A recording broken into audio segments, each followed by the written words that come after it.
நிறைய பேத்துக்கு தோள்பட்டையில் லைட்டாக அடிபட்டிருக்கு, கீழே விழுந்துட்டீங்க, கையை ஸ்ட்ரெச் பண்ணிட்டீங்க அப்படின்னும் போது அந்த இடத்துல வந்து சம்டைம் பர்சைட்டிஸ் வர ஆரம்பிக்கும், சம்டைம் ஸ்லாப் டேர்லாம் வர ஆரம்பிக்கும். இந்த மாதிரி இருக்குன்னா கை வந்து இவங்கள மாதிரி மேலே தூக்க முடியாதுங்க. இவங்களை பார்த்தீங்கன்னா ட்ரீட்மெண்ட்டுக்கு முன்னாடி கை வந்து இந்த அளவுக்கு தான் தூக்க முடியும். கை பின்னாடி எடுத்துகிட்டு போகிறதுமே அவங்களால ஒரு கை வந்து பின்னாடி எடுத்துகிட்டு போகவே முடியாது.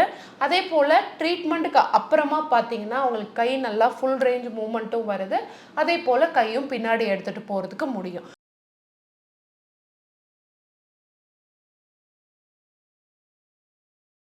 ஸோ இவங்களோட எம்ஆர்ஐல என்ன ப்ராப்ளம் இருந்துச்சுன்னு நான் இப்போ உங்களுக்கு காமிக்கிறேன். இதுதான் பார்த்தீங்கன்னா நம்மளோட கையெலும்பு. ஸோ இது வந்து தோள்பட்டையை போய் ஜாயிண்ட் ஆகும். இது பார்த்தீங்கன்னா பின்னாடி இருக்கக்கூடிய ஸ்கேப்புலான்னு சொல்லுவோம். இங்கே வந்து கிளாவிக்கல் வந்து ஜாயிண்ட் ஆகுங்க. இந்த நீல கலரில் இருக்கு இல்லையா, நல்லா உங்களுக்கு ஜூம் பண்ணி காமிக்கிறேன் பாருங்கள்.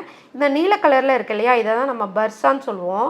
இதில் வந்து ஏதாவது வீக்கம் வந்துருச்சு, இல்லை அடிபட்டிருக்கு, ஏதாவது டேமேஜஸ் ஆகிருக்கு, ஆர்த்தரைட்டிஸ் மாதிரியெல்லாம் வந்திருக்கு அப்படின்னா இது கண்டிப்பாக டேமேஜ் ஆக ஆரம்பிக்கும். ஸோ இதில் வரக்கூடிய வீக்கத்தினால இந்த தசை இருக்கு இல்லையா, இதுதாங்க நம்ம கை மேலே தூக்குறதுக்கு, கீழே எடுத்துகிட்டு வர்றதுக்கு எல்லாத்துக்கும் ஹெல்ப் பண்ணக்கூடிய ஒரு தசை. இந்த தசை மேலே அழுத்தம் உருவாகும். இதில் பார்த்தீங்கன்னா இப்போ நம்ம கை நார்மலாக கீழே வைக்கும் போது அவங்களுக்கு பெயினே இருக்காதுங்க. ஆனால் இப்போ கை தூக்கும் போது பார்த்தீங்கன்னா இந்த பர்சா வந்து இது மேலே அழுத்த ஆரம்பிக்கும்.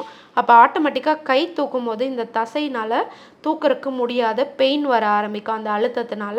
ஸோ இதனாலேயே பார்த்தீங்கன்னா பேஷண்ட்டுனால கை தூக்க முடியல, கை வந்து பின்னாடி எடுத்துகிட்டு போக முடியல அப்படின்னு சொல்லிட்டு கம்ப்ளைண்ட் பண்ணுவாங்க. அதே போல் ஒரு சைடாக தூங்கிட்டே இருக்காங்க, கையை நல்லா ஸ்ட்ரெச் பண்ணி விழுந்துட்டாங்கனாலும் இந்த கம்ப்ளைண்ட் இருக்குங்க.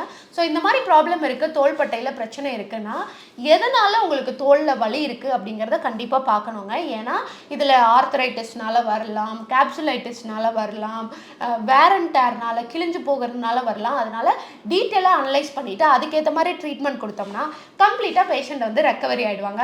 இந்த இன்ஃபர்மேஷன் பிடிச்சிருந்துச்சுன்னா எல்லாத்துக்கும் ஷேர் பண்ணுங்கள். மறக்காம சேனலை ஃபாலோ பண்ணிக்கோங்க. தேங்க்யூ.